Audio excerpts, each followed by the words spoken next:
Morning, ladies and gentlemen. Welcome to the Simply Sarah Show. My name is Sarah Tuck, and I will be your host for today. And please don't forget after the show to like, share, and subscribe.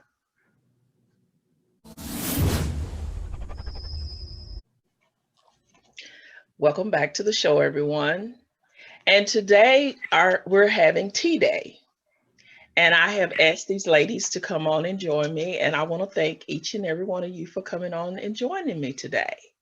Today we have Angela Vasquez, and we have Patty Brightup and Meredith Howard. Welcome, ladies. Nice to be here. Thank you for having us. Glad to have y'all today. And before we get started, I think we need to have a sip of tea to toast to this day.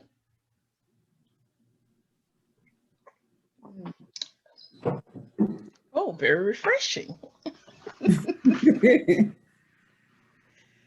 Okay. Of course, I had contacted each and every one of you and brought you on the show today because I wanted to be able to talk about things about the epidemic that's going on today. And so I've written a few questions down, but before we get started, I want to introduce each and every one of you, okay?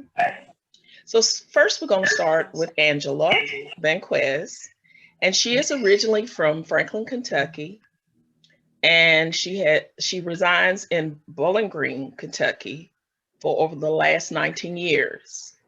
She is the mother of one son who is 15 years old.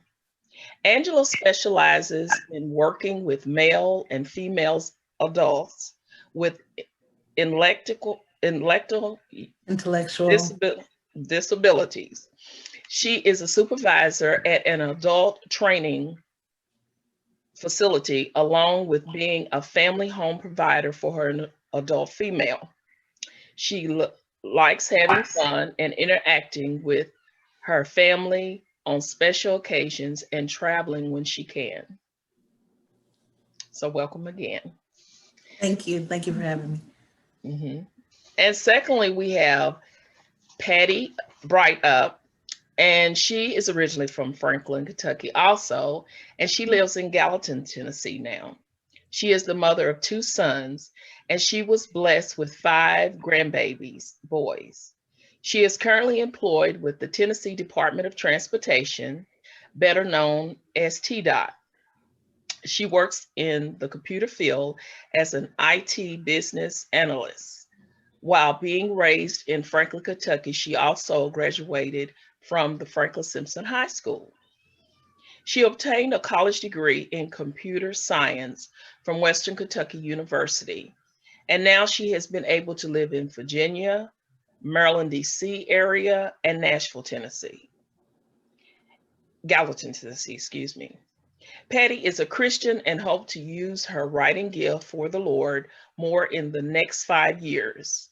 She has been a teacher for the youth group at her church and a Club Scout leader. Also, she has had the opportunity to have been a part of many women groups and helped lead a single moms group for several years. The fun things she wanted to share was she was a native wife for 16 years, during which at that time she got to go on an aircraft carrier routinely drove through an underground tunnel under the Atlantic Ocean and Chesapeake area for 13 years. She also water ski jet, snow skied, hiked, camped, canoed, deep sea fished, played basketball, volleyball, racket, wallet, and softball. So now all she does is go to the games with the grandkids, eat, work, and watch television. And she is thankful as well to be on the Simply Sarah show. And I must say that when I contacted these ladies and asked them to give me a short summary to share with y'all today, I was kind of surprised when I looked, and I thought I was going to be having like 2 or 3 lines, and it winds up some of them had like 15 and 16. I'm like, but that's still good. So I'm tickled they want to share all this with us. And welcome again. And last but not least, Meredith Howard, excuse me, is from a small town. I know about Meredith Townsend. Meredith is from a small town outside of Nashville, Tennessee, called Gallatin, Tennessee. She currently lives in Bowling Green, Kentucky. She is the second to the eldest of 6 children. She is a mother of 2 wonderful children, Tyler, Grace, and Elijah. Meredith has regularly expressed out of the blessings of ministry that God has given her that she adores the ministry of being a mother, a line that she got from her mother. Meredith is an adventurous entrepreneur with drive and ambition, with a vision to create and empower others, especially women and families, by using her voice as a motivational speaker with Talk Meredith. She is also a humble minister of the gospel who loves God and people with all her heart. It is her hope that she would spread the gospel in an incredible, unique way that everyone understands. She has been in the medical field for over 20 years and has her own healthcare training and development company. She honors her community by volunteering, tutoring, teaching classes for community education, and anything else she feels that she finds her hand to do. It is a great honor for her to be on the Simply Sarah show because Sarah Tuck is someone that she looks up to and admires. And I thank you for that. And I thank you for coming on the show. I thank all of y'all. Thank you. So, starting out, on the first question that I'd like for us to discuss, I'm going to ask each and every one of you this question. And I want you to elaborate in your own way how you feel and what you would like for everyone to know. So the first question that I have, and we'll start with you, Angela. Okay.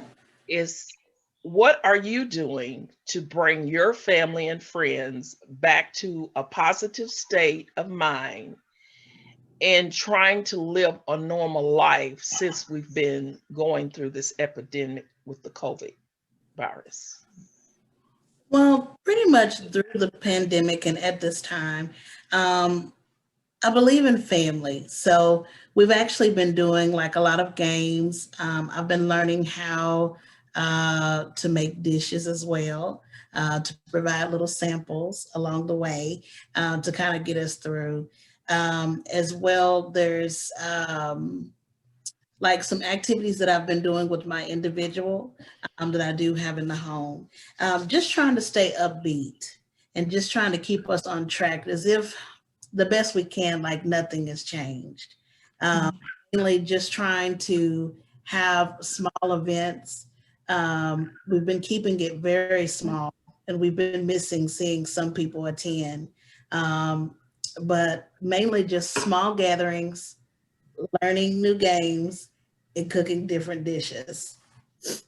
Well, that's good. And, it's good that you could just find ways to keep everyone encouraged. Right. And so, and I'm one of those ones that gets in on some of that eating because I bring some of those dishes, different dishes too. And when we have our get-togethers, I'm able to taste everyone's food, and also when we do get together, they get to taste mine. So, and they have a special request on some of my dishes that they want me to bring back. Yes. Oh, yes. Yeah. Okay, so next we'll start with you, Patty, asking the same thing. What are you doing to bring your family and friends back to a positive state in trying to live a normal life while we're going through this pandemic? That's a good question. My mother has been living by herself, and she's been used to being really active. She lives in Franklin, Kentucky, and they have the music on the town square, and she's really active for being retired. She does AARP, she does the senior citizen, she does line dancing, she does aerobics, she meets people. Wow. They go to certain restaurants every day of the week, or, you know, sometimes every day of the week. But when the pandemic went, she went from doing everything to doing nothing. And mom's real social. And I was telling her she thrives and gets her energy off of being around people. I like to be around people, but I get a little bit on the drained side if I'm around people 24/7. But with her, I knew the pandemic was really going to damage her, you know, but she's self-sufficient. So for a long time, she didn't, because of the news and everything, she didn't want to go out. She didn't, I mean, she went to the grocery store, but she was really big in the mask thing. And us as family, we didn't want to put her at any jeopardy. So for a long time, we didn't visit her at all. And we just talked on the phone. But what I did during the early part of the pandemic is I would visit her outside. We would sit on the lawn chairs and all. And then we gradually had a family get together, but I don't think we had a family get together at all. But the pandemic started in March. We didn't have a family get together until probably October around her birthday. So we did the fist bumps and the, you know, elbow, anything. So that's gradually lightened up, but I've just encouraged her, you know, when she hasn't been able to do her line dancing, I had some ideas for her, is maybe get with her friends that like to do line dancing, maybe a small group of 3 or something, and they could take turns. And mom could host, you know, having those 2 or 3 people at her home, you know, with the mask on. They could do their line dancing, music and all, and they could have refreshments and all. But if she didn't want to do that, then maybe they could just meet at a local park, you know, and talk on a bench. Because I'd read somewhere that there was a man in assisted living, no family could visit him or anything, and his health declined because he had no social interaction. So I think, without being too long-winded, I think we need to remember that social interaction is what our bodies thrive on. So even if you're not a loner, but if you're one that doesn't care for all the social interaction and you like a lot of alone time, you still need some social interaction. And people that thrive on social interaction, they can become physically, you know, sick or depressed, you know. So I've encouraged her to find ways to reach out and actually visit people in person. They are lightening up some restaurants and all, so they can go meet at Hardee's or go do something. So she's able to get out a little bit, but with her arthritis, she's gotten more stiff, and we've all put on the belly fat. You know I've gained weight. I had pants a little bit size too big. Now they're falling off of me because I, you know, lost my weight back, but working remotely. And then you've got the kids in the house. You know, my son and his wife have like 4 boys, and I watch them a lot. And then I have an older son that he's got 1 child, and I don't get to go visit them as often because of the pandemic, and then, you know, because of the weather and just different things. But I'm trying to make a point to go visit them more as well.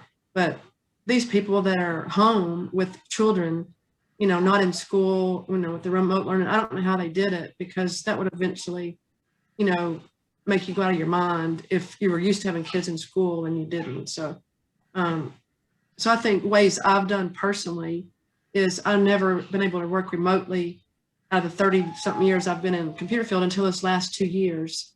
And I enjoyed every once in a while when I was working remotely, going to like Starbucks and feeling like, hey, I'm cool. I get to work at Starbucks, you know, for a little bit, put my headphones on, maybe not all day, but just go there for a couple of hours to say, hey, I got out of the house. So now that the pandemic's a little bit, and we still got the mask, and you think, well, I can't go into Starbucks, it's closed. I found a gas station that's got a cafe that has bar stools and all. So I got my mask on and went to the gas station and did some remote work.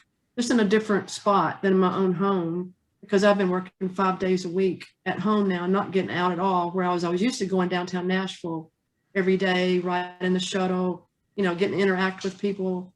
So that's been fun for me, is going to a local gas station. I also went to the library, and they give you a little, like a beeper, you know, that they scan your temperature, and you go and get your own closed room at the library. And when it's time for it to close, it goes off as if return to sender. So I was there one day and it was closing at 6, and I was, by the time I got packed up and everything, it was already beeping, you know, like return to the counter, return to the counter. So anyway, I didn't mean to be long-winded, but I think the social interaction and maybe finding ways to get out of the house, take walks, go to the park, get out of the house, you know. Yeah, I agree with that. I myself have went to the park with my dog, Kane. Oh, Well, yeah. my daughter's dog, Kane.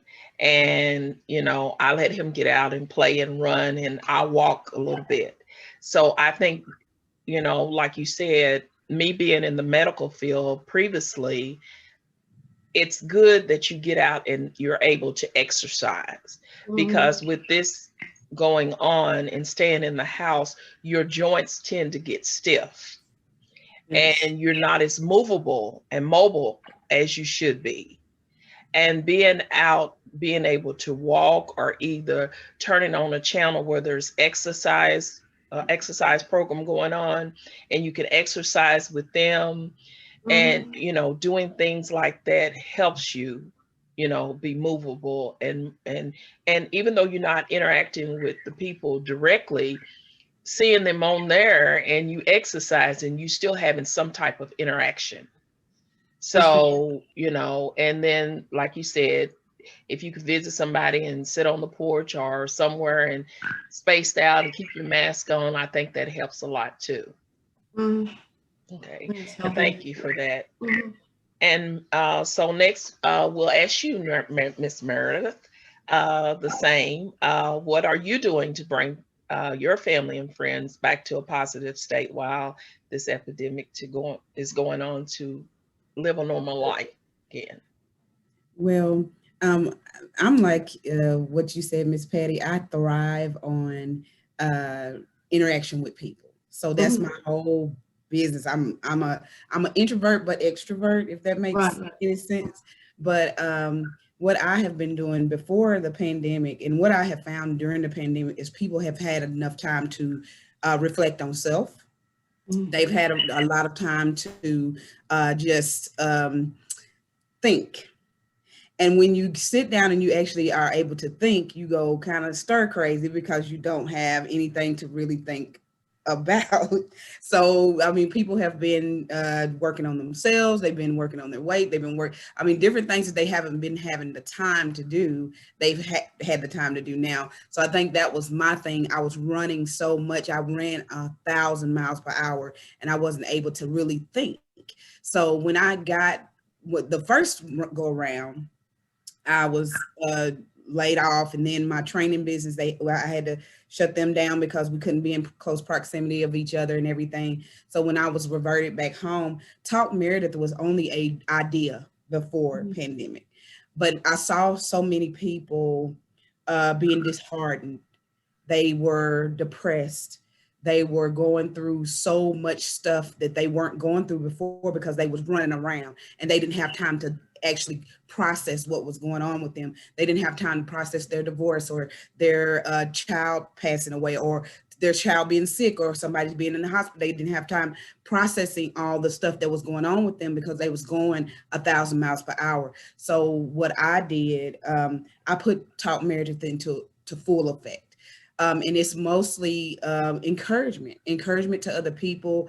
Every Monday I come on with Monday motivation and motivate the people around me that, you know, everything looks bad, but everything that looks bad is not really bad for you. This is a time to reflect. This is a time to do things that you normally weren't able to do. This is a time to build yourself on your most holy faith. If you believe in God, it's time to just change.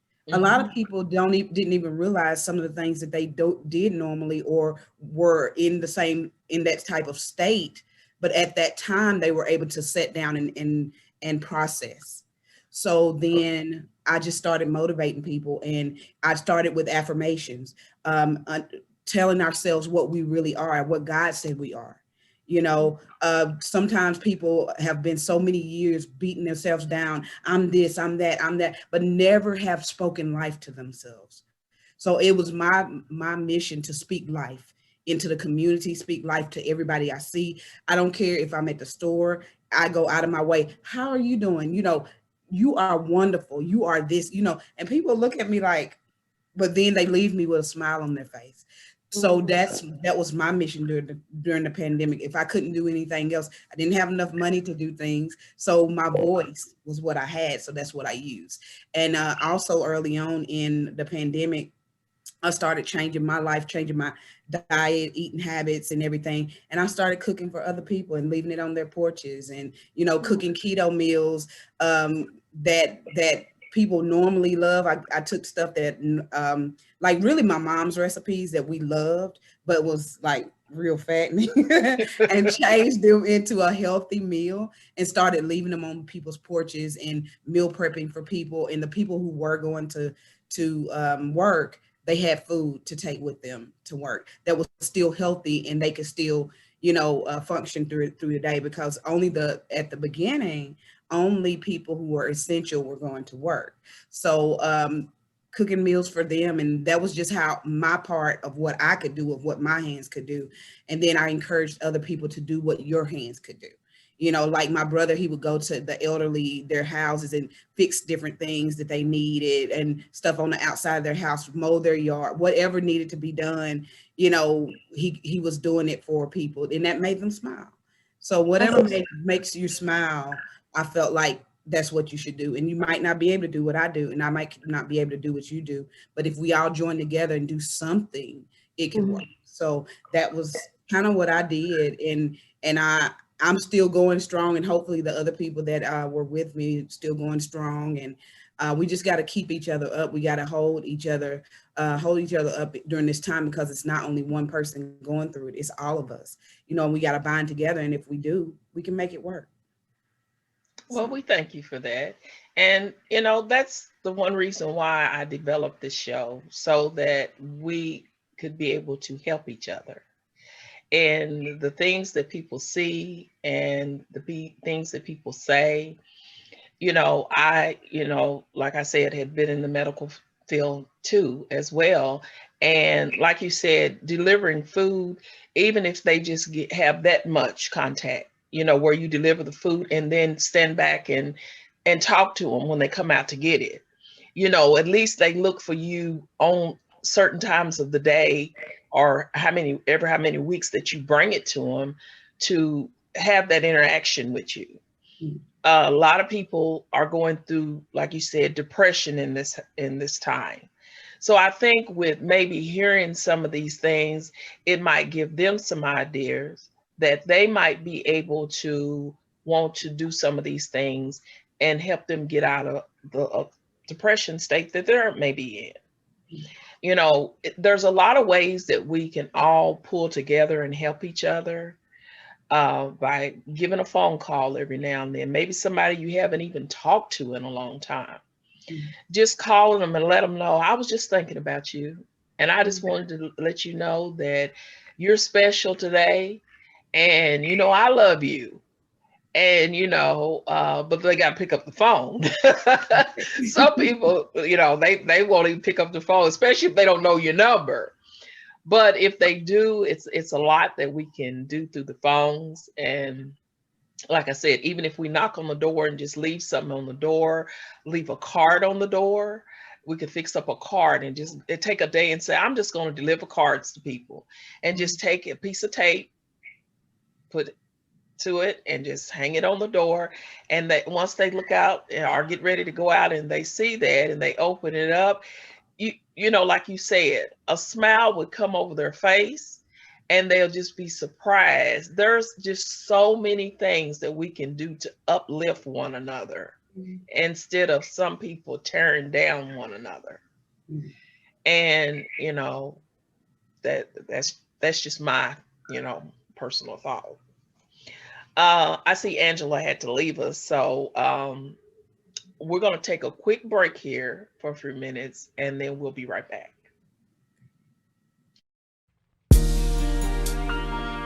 Oh, oh, oh, oh, yeah.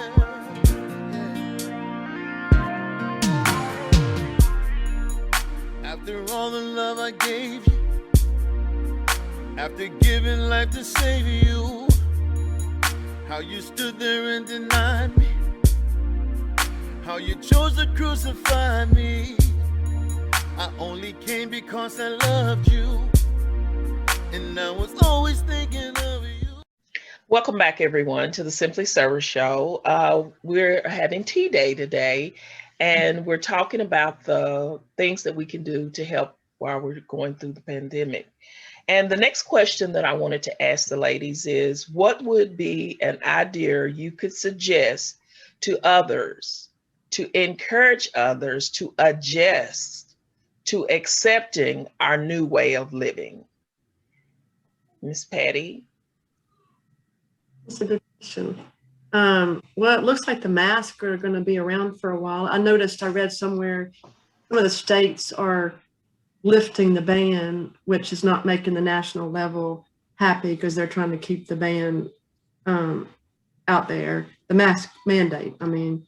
And so some states are just wanting to get back to normal. So you might see some states lifting the mask mandate and then the national level still trying to enforce it. But at some point, we'll probably still have people wearing masks, even though there's not a mask mandate at some point. Say if they lift it this summer, we're probably still going to have some people wearing masks and some people are concerned, some people whatever. So we're going to have masks for a while, it sounds like. So we're going to have to make a choice going forward, even if it's not a mask mandate. Are we going to wear a mask? Or if there's no mandate, are we not going to wear a mask? It's just a personal choice. But we're probably still going to have to deal with some people wearing masks, some people not.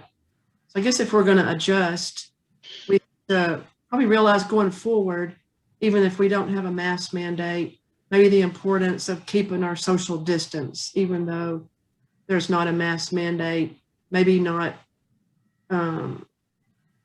just thinking different, I guess you might say, might be a way to encourage. I know it's not really encouraging others. I guess I don't really know how to answer that question, how to encourage people going forward, other than try and get back to as much normalcy as you can and try and be considerate of the fact that some people, say if you go to church, even if it's not a mask mandate, people might still now want that 6 foot social distancing, or at least some social distancing. And if you're in the grocery store and there's no mask mandate, that people might in their own head not want you to stand so close. So I don't know. I guess it's a new normal that we have to have. And even if we don't have mask mandate, I guess we still need to be considerate of the fact that people might still want that physical space between you and them. Mm-hmm. Okay. Well, thank you. And Miss Meredith, if you could answer that question for us. I think the hardest thing is getting to a place of normalcy, because you're so used to doing stuff without thinking. And now we have to think more than what we, like me, I go to the store and not even think about my mask, and I'm just going, and then all of a sudden it's like, and then I have to go back and get my mask and all that stuff. So I think helping people to understand that this is just a thing that will protect you and your family, which I think the mask will go away eventually. so we got to encourage each other that this is not going to be forever. It's just like when the flu came out, we had to get everything situated and we didn't know anything about it. And they were doing so much stuff then, and they did stuff they thought that was preventative. But at the beginning, you have to take more precaution than you do going forward, because as you go forward, you know more about it.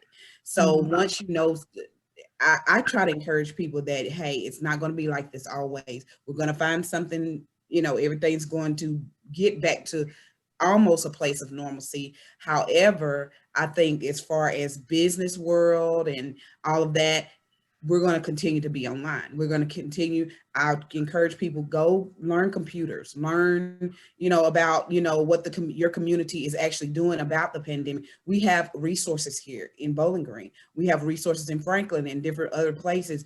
Find out what your town or your city or whatever is doing, because the more you know, the less you are scared, the less fear that you have.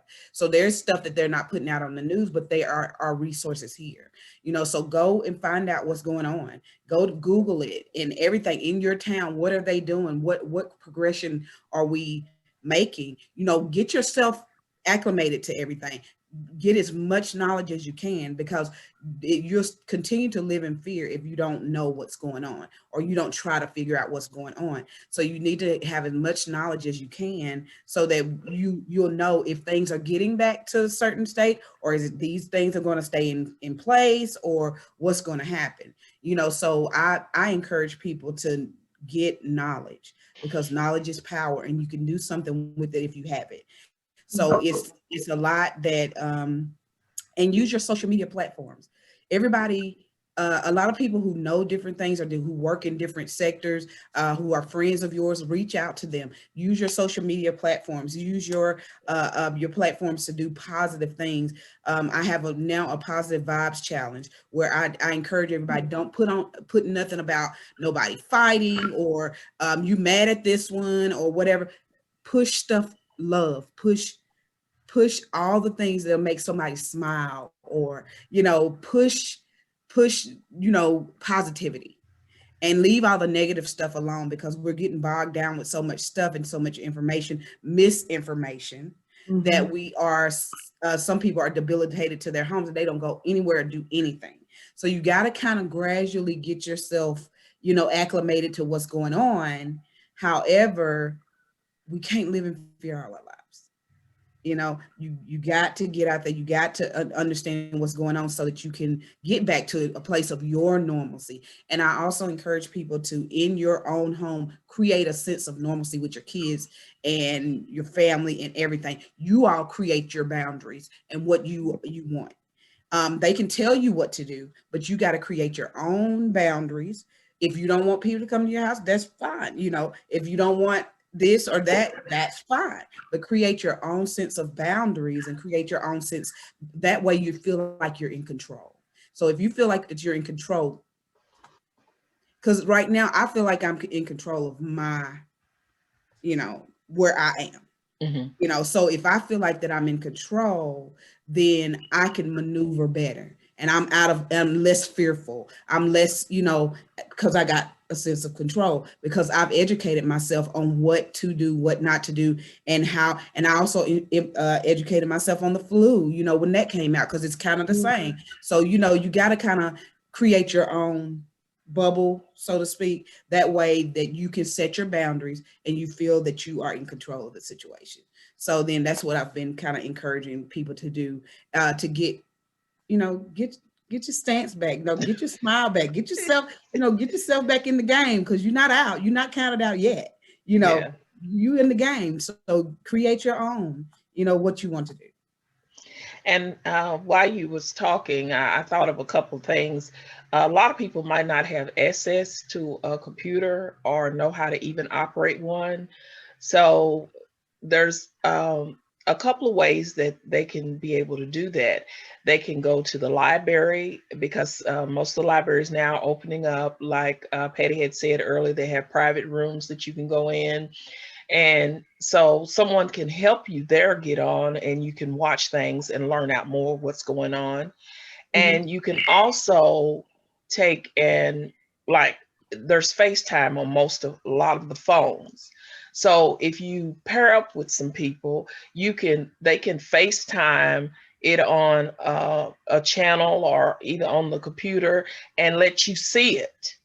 And that would be a good way, of communication, with others.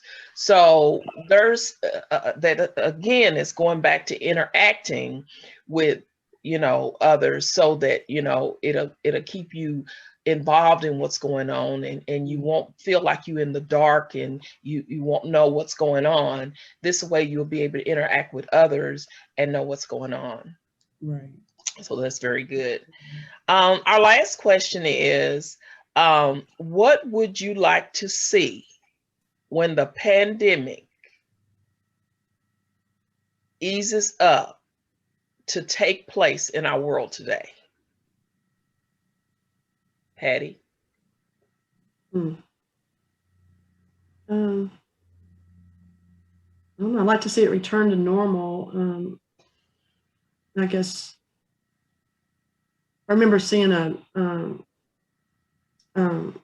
video on YouTube where a man said that he'd never been closer to his family before. I think, like Meredith said, we're thinking different now because we took a lot of things for granted, when we're workaholics or we're away from work and away from our family. Now we've had a chance to be at home more, and maybe we can reprioritize what's important to us in life. So I guess going forward, I like to see maybe everybody operating at a new level of, self-awareness. Maybe if everybody had more self-awareness and have had their chance now during this pandemic to reprioritize, people can be acting and living out of a higher sense of appreciation for life and maybe what's more important. Okay, thank you. And Meredith, what is your opinion? I think I'm on the same lines as Miss Patty. I think I want to see a more sense of togetherness because we did go through this together. We did go through the same things. We all lost family members. I want a more sense of togetherness because a lot of times in our communities, it's so easy to be apart. It's so easy you're there and I'm here and I have my little group over here and I want a better sense of togetherness, and because this changed us. This changed our whole world. We wasn't even able to talk to each other like we normally do or be in each other's presence and stuff. I think I want to see people appreciate the friendships and the family that they have and appreciate the things that they used to be able to do that they couldn't do during the pandemic. So just appreciation, just a sense of change of heart. Like a lot of people's heart was kind of raggedy, Yeah, you can say that again. I'm telling you. So, and then I've seen the most beastly of people. Their hearts were softened through this. So I think through this, a lot of bad things did happen, but I think we did kind of gravitate towards each other because sometimes that's all we had was your voice or something like that. So I think that just appreciate. It's so many people who lost their lives. It's so many people who are now who had COVID, who will never be the same again, who are taking all kind of medications and everything that could have lost their lives. We got to appreciate everything. Every day something can change every single day. And we got to appreciate the moment that we're in because tomorrow's not promised. So I want everybody to just be more, just like Ms. Patty said, be more self-aware. Be in the moment, process things. We right here in the moment, people are going so fast in their minds that they can't even appreciate what's right here in front of them, their family and the things that is important. So now I hope that this have brought us more close together, not even as family, but as a community, because I'm all about community. And I feel like if we work together, anything can be accomplished, but apart, we can't do too much of anything. So I feel if we could just get more closer, I'll be happy. Well, I think thank it's you for interesting that. I think it's interesting what Meredith said. You know, what we've been through in the pandemic is sort of like we've been broken a little bit. You know, the Bible talks about a broken and contrite spirit is, I forgot what the exact words are, but Otherwise, the Lord talks about, what was that verse, Meredith? Or he will know, otherwise no, will not despise. So he won't turn your way.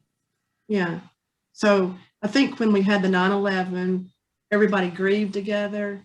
You know, when the NASA space shuttle exploded and many lives were lost, you know, we all grieved together, you know, and just watching the riots all through this past year and physical buildings being damaged, you know, that broke a lot of us, you know, and to see, you know, different people groups, you know, the we and the they, and, you know, divisions, and, you know, people coming against each other and trying to decide whose lives matter most, you know, that broke my heart, you know, because, you know, I don't like conflict, but to see the whole nation in conflict and coming against policemen and coming against our government and coming against everything that's good, you know, to see policemen spit on and, you know, hit and thrown stones at, you know, when they're trying to help us, and just everything that happened, you know, I've been broken in many ways just watching everything play out this last year. And I'm sure everybody else has, like you said, you know, they've lost family, they've lost loved ones and all. But, you know, when you go through a divorce, you're broken and you come out different.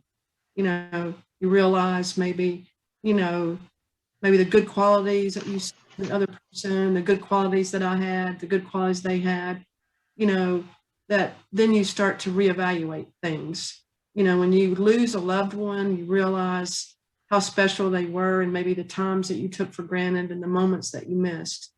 You know, during the pandemic, you know, we've had a chance to think, and we've all been broken. And I think when you have a broken spirit, you know, I was part of the Celebrate Recovery ministry for kids. And I watched the kids during Celebrate Recovery while the adults had the Celebrate Recovery ministry with the church. And I went to a Celebrate Recovery conference. At one time, they were wanting me to be a leader in Celebrate Recovery. And we have praise and worship with our church. And I've had praise and worship ever since probably back in 1996 when it first started. And I love praise and worship. But when I was at the Celebrate Recovery praise and worship, those people that were recovering from alcohol and drugs and emotional like a damage, those were the ones that were praising the hardest, you know. And some of the leaders, we all talked about it later, and we said the ones that are broken the most, even I've been to church and there's been, you know, people that had previously served time, you know, in a jail or a prison that, you know, I met. Those are the ones that worship the hardest. And we've been through hard times in our own life, whether it's death or divorce or whatever, or financial, you know, I've had, you know, my share of financial brokenness, you know, and recovery and struggles and challenges. Whatever your struggle and challenge is, you know, when you know that God carried you through some very difficult times, or carried your country or your city or your family through some difficult times, those are times that you can praise the hardest and raise your hands the highest. And I think if we all come out of this, like you said, you know, with a broken spirit, in the sense that it's not the we or the they matter the most. We all matter, you know, and all of our lives matter. And we should respect and give honor to the policemen, the firemen, the nurses, and all those that serve us and serve us well. You know, we could just rethink everything, you know, appreciate those that give services like firemen and policemen and nurse. You look and see all the nurses that just risked their own lives during the pandemic, you know, to save people's lives. But anyway, I think what Meredith said, you know, really touched my heart, is that, you know, we need to come out of this different people than what we were. And I know Meredith could add to this and close us out, but you had a good word. Yeah. Well, thank you, Patty and Well, Meredith. I do want to thank y'all for coming on the show, and I do apologize that Angela had to leave. She had already told me she may have to leave for various reasons, and but we were glad to have you all on the show today and at the tea party. So I was blessed from what all I heard, and I'm pretty sure that each and every one that listens to the show will be blessed as well. And I feel like we had a very good topic and some very good answers today, and hopefully it would help each and every one. And it's like you said, a lot of us, or if not all of us, are broken from this. And if there's ever a time, now is a praying time for us all. And like I said, when I developed this show, I wanted to bring closeness. I wanted to bring back love and trade, and just for us to grow closer together and help each other once again, because we got away from that because it was so much going on. And now that things are easing up, maybe we can, after closing our eyes a little bit, maybe we can open our eyes back up and reach out and start helping one another. So once again, I thank you, and hope that you enjoyed today too, because I did. And I'd like to say to each and every one that has been listening, thank you for listening to the Simply Service show.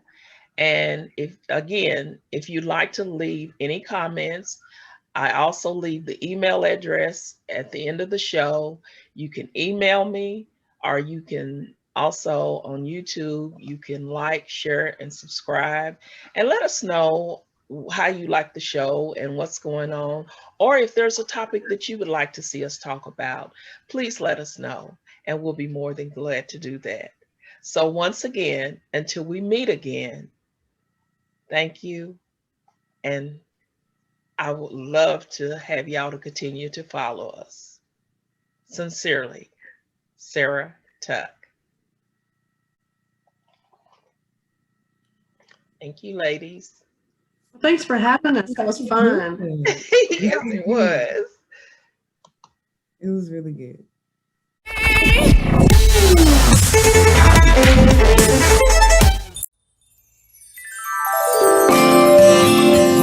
Somebody needs to know that in the midst of your adversities, in the midst of your circumstances, that God is there in the midst. He'll never leave you or forsake you. I see my brothers hurting, I see my sisters crying. Things ain't working out, but Lord knows I'm trying. So many disappointments, so many hearts are broken. Lord, I need some answers, I need some doors to open. See, my money's low, and my bills are high. I've been going through, sometimes I just wanna cry. Nobody's reaching out, nobody's hearing me. It seems like nobody cares about what is dear to me. Oh, tell somebody you love you, grab somebody and hug her. Tell somebody you care, tell somebody, let them know you're there. Oh, God knows your struggle, God knows He's there in your trouble. He'll never leave or forsake you. You serve a God who loves you. Tell somebody you love them, grab somebody and hug her.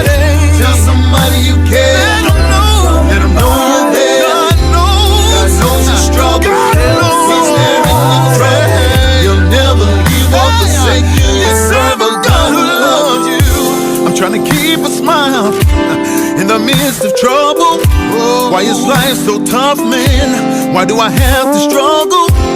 If you're a Christian, tell me, are you listening? What are you doing to show it? Hey, does anyone know it? Will you help me out? Will you lend a hand? Will you hear me out? Or can you just understand? You see, I'm tired of fighting, like my mind is rattled. Lord, I give it to you, because this ain't my battle. Tell somebody you love them, grab somebody and hug them. Tell somebody you care, let them know you're there. God knows your struggle, He's there in your trouble. He'll never leave or forsake you. You serve a God who loves